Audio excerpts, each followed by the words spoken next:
Yes, sir. It's Magic 95.9, Baltimore's best variety of R&B, home of that Ricky Smiley morning show. It's your man Ryan the Lion inside the Lion's Den, and today I got a special guest. I got a legend in the building, man. A writer, actor, definitely one of the funniest people on the planet, okay? The one and only, man, Mr. George Wallace is in the building.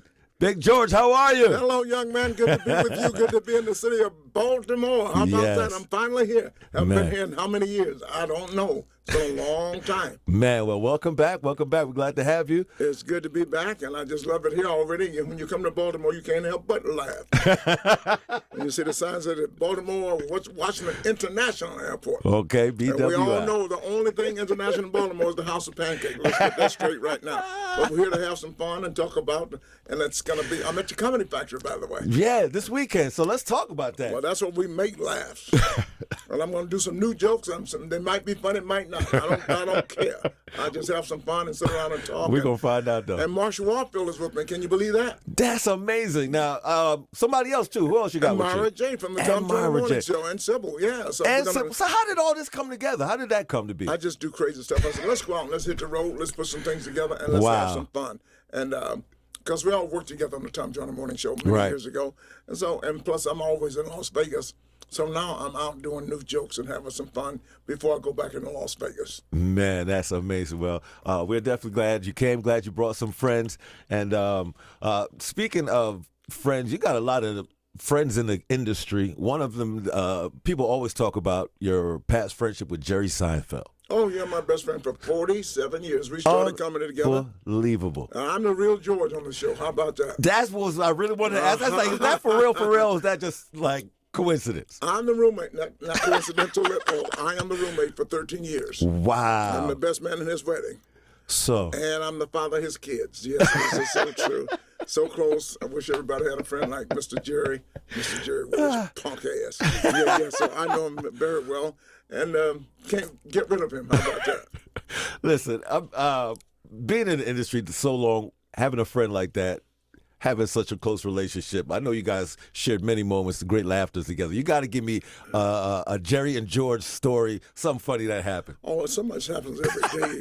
just like, you know what's funny? I made you a joke about being the father of his kids. Yes. So being Jewish and had a little boy, his first one of the kids was a little boy, and Julian. Mm-hmm. And they had a ceremony called brisk. That's where they circumcised the baby in front of everybody, like it was a big party, right?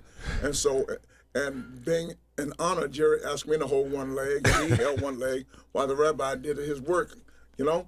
So every day, and they get the baby drunk.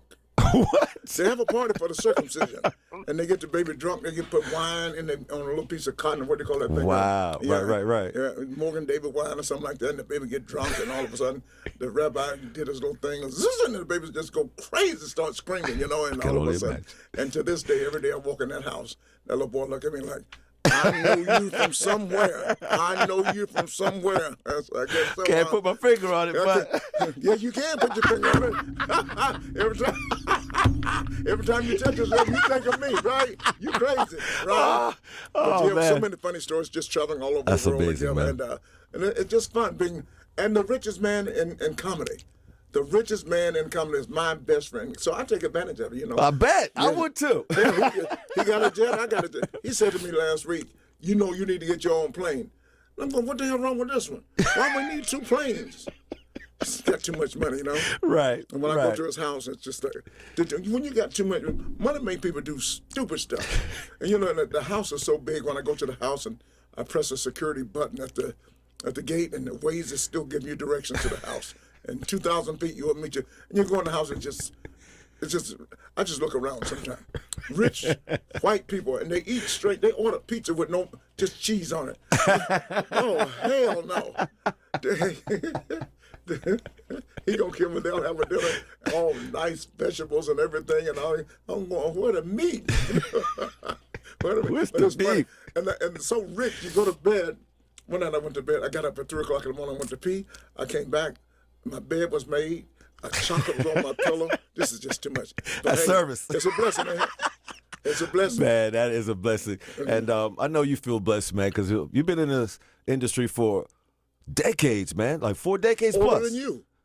Longer than you. No, I look good. I'm Now, up there. you may be young, but hey, you're right. You may be young, but you don't look it. Right. Touche. That's why I'm in radio. I just met you today. And you don't look good. My school teacher told me, she saw me on Sherry Shepherd about 2 weeks ago. Yeah. And she called me, she said, George, you look so good on Sherry. You look so good because you ain't never been a pretty child. That's what my fourth grade school teacher, she's still alive, talking trash. Wow. Miss Brewer, Miss Tropsy Brewer.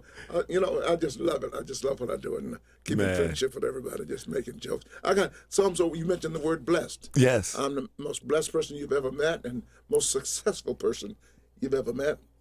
It's not how much money you make, it's how you enjoy your life while you're living. That's right. I mean, I have a good life.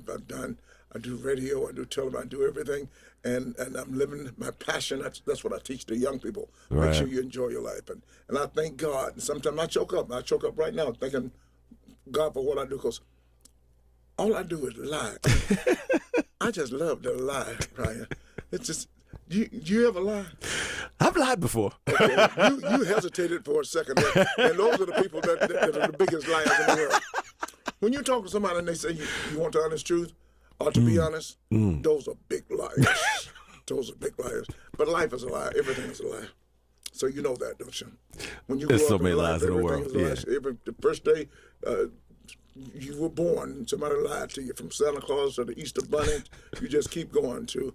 When you black parents telling the kids, when we were kids, remember they used to say stupid stuff like, coffee make you black? All kind of crazy stuff like that. So people have been lying. Life is just like, what is it, Pacific, what do they call it that? Publishers Clearinghouse. Yes. That's a lie. Do you know anybody out there listening? Do you know anybody that knows somebody that used to know somebody that ever won the Publishers Clearinghouse? I've never met anybody or know somebody that knows somebody. They got fined only $18 million about 3 weeks ago. That's not a lot of money for them to be lying all those They've been years. making a lot of money over them years. Yes, they Of have. course. They used to get us when we were in school with, what was it, Columbia Yes, Records, yes, right? yes. And we used to order The those CDs records. and all Never the paid them. CDs. You still owe those. You still got your library card. You still... But listen, Oh, we're my going to be talking about goodness. this. You need to talk about Marsha Warfield being back out. That's amazing, man. Night Court, people might not remember, but she's Night Court. That's People do historic. remember. Yeah, I mean, especially people our age. And gosh. and it's a time for people our age to come back out to the clubs Right. and get some laughter in their life because they haven't been out since COVID. right, Some of the right. people. Right. That pandemic was crazy. I don't want to talk about that because I lost 5 friends, and Tough times, man. it wasn't about COVID. They just owed me money. And I had to get rid of them. But it's time to get out and laugh. And all of the church people, Pastor Moore, you need to come out and over at Walker Memorial. All of the church members, all of the preachers, they love to come. The bishop, they love. But I cuss now. I'm a cussing. I start cussing this year. Had a little bit, I'm of from sauce. Atlanta. I know a guy named Waka Flocka Flame. And so, since I can't cuss, I thought Waka Flocka. That's Waka Flocka. You could use that, yeah. That's close enough. Just think about it. Waka Flocka. Say fast enough. That's right. Just all the old people out there don't like to cuss. You can say Waka Flocka. I was at church Sunday and the bishop walked up in the pulpit. I said, "Look at this Waka Flocka, Waka." So that's my curse word, Waka Flocka, and we just have fun, and that's what it's all about. We talk about everything under the sun. Man, well, this weekend, come out and have a Waka Flockin' good time at the Baltimore Comedy Factory. Where Brother is it? It's in somewhere. I started to ask you a question like it's here in Maryland. Man, it's got to be here in Maryland. It is somewhere. right here in Baltimore. It's right here in Yep, Baltimore. yep. I think I was there many years ago. It's in a hotel, right? Yep. So you can get a hotel room and then come right down to the Come comedy right show. down. Come right down. Because we drink, make people laugh. sick, and you come to the show and you can go upstairs. You ain't got to drive home. Just go. That's cool. You don't have to. That's right. Why am I not staying? I should be staying at that hotel. You might have Because a better they got deal. me on a hotel right now. It's $800 a day, and they got a little bar of soap that big. And then you take a shower, and all of a sudden you're going, what happened to the soap? I'm sitting here right now, my ass is itching. That's probably what a soap Got is. that extra soap. Got to ask for But extra soap. life is good. And, hey, I'm just happy to be here with you at Radio 1. You know, I Man. used to work at Radio 1. Really? Yeah, right there in D.C. and in Atlanta. What? You don't know I'm a radio I know you radio do man? radio. Yes, Yeah, I know you do radio. Definitely. Man, we are so glad to have you back in town. Baltimore Comedy Factory shows Friday, Saturday, Sunday. We got an early show on Sunday at 7 o'clock for the people that can't drive at night. And the old people have to be in early, you know. But Looking out for everybody. That's a good show. Always make sure you go to the second show too. That's when the comedians are loose and really ready to go. So Friday night there's a 10:30 show, and Okay. Saturday there's a 9:30 show. Always go to the 9 o'clock show because that's where the comedians are crazy, and you probably will win something. You know what I mean? Winning things. You used to come to my show. You never came to my show in Las Vegas. I know, and you got the nickname too, Mr. Vegas, The new Mr. New, Vegas. the new Yeah, Mr. the new Vegas. Mr. Vegas. Yeah, I went out there for 30 Right. days, 60 days, 90 days. Crushed it. Turned into 15 years. Crushed it. And I was so blessed. I didn't work for the hotels. I owned the show, Ryan. Right. I'm like you, the lion. And that's a blessing to go in and on the show. And Man. I've done more shows in Las Vegas than any African American. That's a good, some good history. More than Absolutely. Red Fox, Sammy Davis Jr., Lena Horne, Diana Ross. It's been a blessing. God has Man. been so good to me. Man, legend, man, legendary stuff. Well, don't say legend. That just means old. Oldie, blessed. old. Let's use You done blessed. did something with them oldie and stuff. So. Congrats on all of that, man. And speaking of giveaways, because you do give a lot of stuff away at your shows and stuff, we should give away some tickets to go for some people to come Who the see. hell is we? You ain't losing no money on this deal talking about we. You got some tickets. I do have some tickets. You got some. I ain't buying, but I got to You know. give them away. You done stole some. I was missing the tickets, right? And I didn't know what they were. And I'm looking around for the tickets, and you got them over there already. Oh, man. Well, we're going to give them to somebody right now. Yeah, all right? come out and see Marsha Warfield. That's and right. Come out and see Myra J. These ladies are really strong. That's 3 headliners on one show. You can't beat that, man. You get your cannot money's beat worth, that. okay?